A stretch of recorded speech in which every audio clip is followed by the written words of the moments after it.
Olá pessoal, aqui é o Velgas. Hoje é dia 17 de março de 2026, 16 horas, horário de Brasília.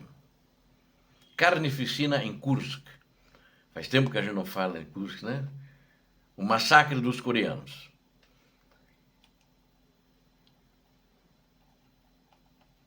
O que era para ser uma ajuda de elite, tropas de elite da Coreia do Norte, tornou-se um corredor da morte sem saída. Em solo russo, na região de Kursk, onde a Ucrânia ocupa uma parte menor, as tropas enviadas por Kim Jong-un estão sendo usadas como buchas de canhão, barata para proteger os soldados de Moscou, para proteger os interesses do ditador da Rússia. Entre ataques suicidas e o terror dos drones invisíveis, milhares de norte-coreanos estão sendo triturados antes mesmo de verem os ucranianos, que eles vieram para expulsar do território de Kursk, província russa. Eles vieram com essa missão, né? E não conseguiram, atuaram junto com os russos, e os russos achavam que Kim Jong-un deve ter prometido que eram os melhores soldados do mundo, e aí o mundo viu que também não são os melhores soldados do mundo, né? A Ucrânia consegue mantê-los todos no chão, mortos ou feridos, e eles, os sobreviventes, acabam recuando. Descubra aqui comigo os detalhes sombrios de como a mão de obra de Pyongyang está sendo aniquilada no fronte, no teatro de operações ali no fronte de Kursk, e porque esse é o maior erro de Kim Jong-un. Eu convido você a descobrir comigo, se inscrevendo no canal, você que não é inscrito. Eu convido a todos a darem um like, compartilharem com suas redes sociais, fazerem seus comentários. Quando eu citei aqui mão de obra de Pyongyang, Pyongyang é o nome da capital da Coreia do Norte, ok? Só para frisar, alguém na hora pode, não é um nome que a gente fala sempre, né? Mas Pyongyang é a capital da Coreia do Norte. Os norte-coreanos, eles vieram de um mundo parado no tempo, né? Eles são um país fechado, ninguém pode viajar para fora e é muito difícil o turismo lá. Eles permitem turismo, mas é muito controlado. Doutrinados desde o berço para morrer por um líder, né? Que eles chamam esse líder, que é o Kim Jong-un, eles chamam ele de pai. Então todos os cidadãos são obrigados, né? O termo que eles usam, ele é o pai. É o pai da nação, é o pai de todo mundo que mora ali naquele país. É uma coisa muito primitiva, muito antiga. Tem muitos reinos da antiguidade que não funcionavam assim. Então é um regime de escravidão, né? Muito antigo. Mas a doutrinação de Pyongyang não oferece proteção contra o silício e o aço da guerra moderna. Em fevereiro e março de 2026 marcam o capítulo mais sombrio da participação da Coreia do Norte no conflito europeu. O que aconteceu com sussurros e negação absoluta de Moscou agora é uma realidade sangrenta. Os soldados de Kim Jong-un estão sendo dizimados em uma escala que a Península Coreana não via desde os anos 50. Então, nos anos 50, porque os anos 50 foi a Guerra da Coreia. Coreia do Norte contra a Coreia do Sul, com a participação dos norte-americanos na época.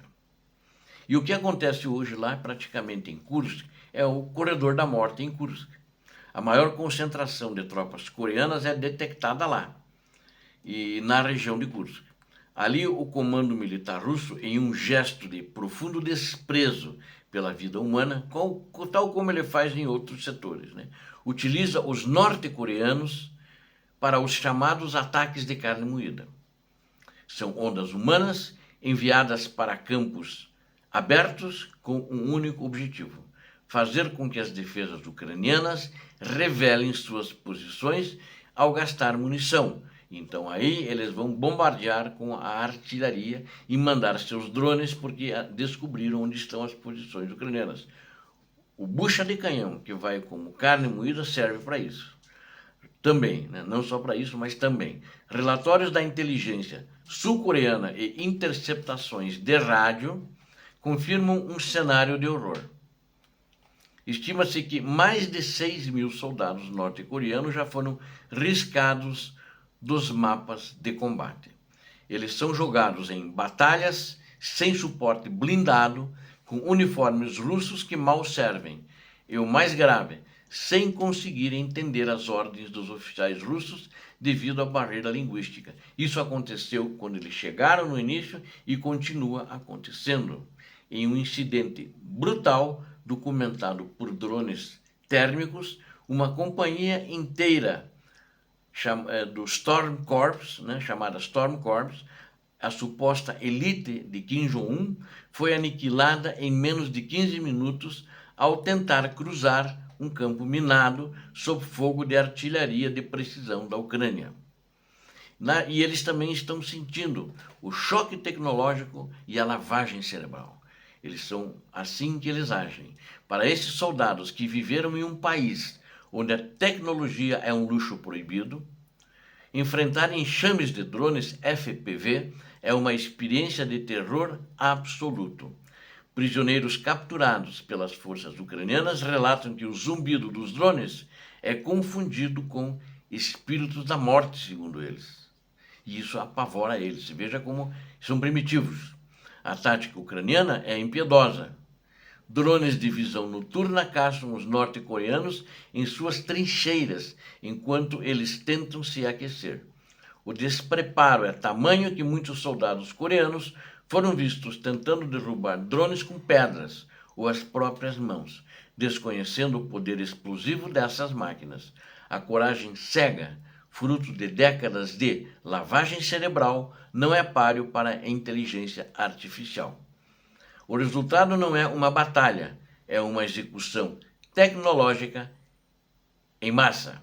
E, na realidade, o Kim Jong-un e Vladimir Putin, eles fizeram um comércio de vidas e o lucro de Kim Jong-un, de Pyongyang, né, o lucro da Coreia do Norte. Por que Kim Jong-un enviaria seus melhores homens para morrer em terra estranha? A resposta está nas cifras bilionárias. Estima-se que o Kremlin esteja pagando cerca de $2.000 por mês para cada soldado, além de fornecer tecnologia de mísseis e satélites para Pyongyang. É o maior contrato de aluguel de seres humanos da história contemporânea. Só que é um aluguel que eles não estão voltando. Os que voltam, voltam mutilados, alguns feridos gravemente, não mutilados, mas feridos gravemente, e uma grande maioria que não volta. Enquanto os corpos são empilhados em necrotérios improvisados na Rússia, o regime norte-coreano tenta transformar a tragédia em propaganda. Kim Jong-un glorifica os mártires de Kursk, prometendo casas e honrarias às famílias que perderam seus filhos. Isso é tétrico, isso é diabólico, isso é infernal, né? O que se faz, mas eles são um país ateu, né? Religião não é permitida na Coreia do Norte. Se você diz que acredita em Jesus, acredita em Deus, né, ou uma outra crença qualquer que seja divina, você será preso e poderá pegar a prisão perpétua, né? Nos bastidores, o medo cresce.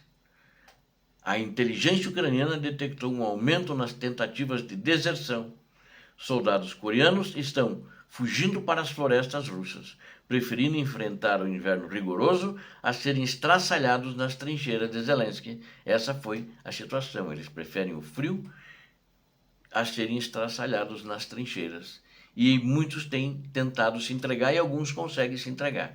No começo foi feita uma propaganda quando eles prenderam os 2 primeiros, mas mais já se entregaram. Só que agora, eles, por questões humanitárias, para não ficarem expostos e caçados amanhã depois, ou pela Rússia ou pela Coreia, eles não querem. Eles manifestaram, a maioria tem manifestado a interesse que quando a guerra acabar, eles querem ir para a Coreia do Sul. Lá onde tem liberdade, não precisam chamar quem não é pai de pai, nenhum governante. A Coreia do Sul não está assistindo a isso de braços cruzados, né? Seul já enviou equipes de tradutores e especialistas em guerra psicológica para a Ucrânia.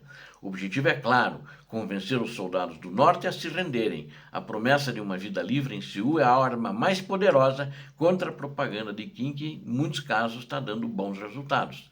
Para os prisioneiros, a situação é dramática. Eles sabem que se voltarem como prisioneiros, forem entregues de volta para a Coreia do Norte, serão executados por covardia, porque a orientação que o pai, entre aspas, a orientação, eles têm que se suicidar.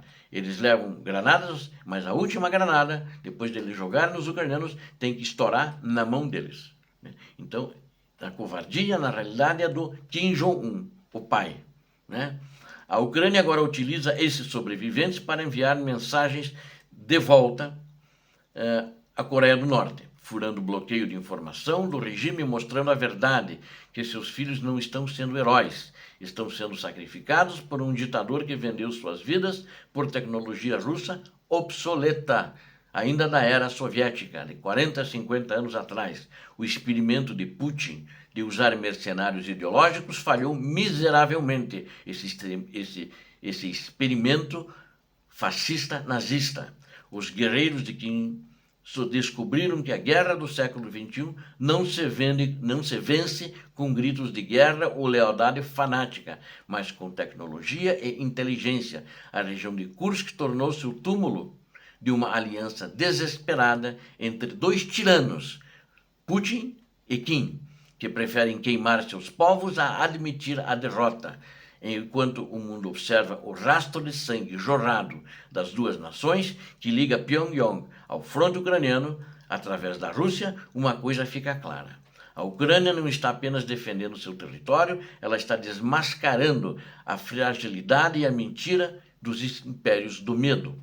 O massacre dos coreanos é o aviso final para qualquer um que ouse desafiar a vontade de um povo que luta pela liberdade. Obrigado a vocês que assistiram esse vídeo. Aqui vocês viram a verdade. Você que não é inscrito, inscreva-se. Conto com vocês. Peço a todos, deem um like, compartilhem com suas redes sociais, façam seus comentários. Muito obrigado. Deus abençoe a todos. Deus abençoe a Ucrânia. Deus abençoe o Brasil. Paz e bem. Paz para toda a humanidade.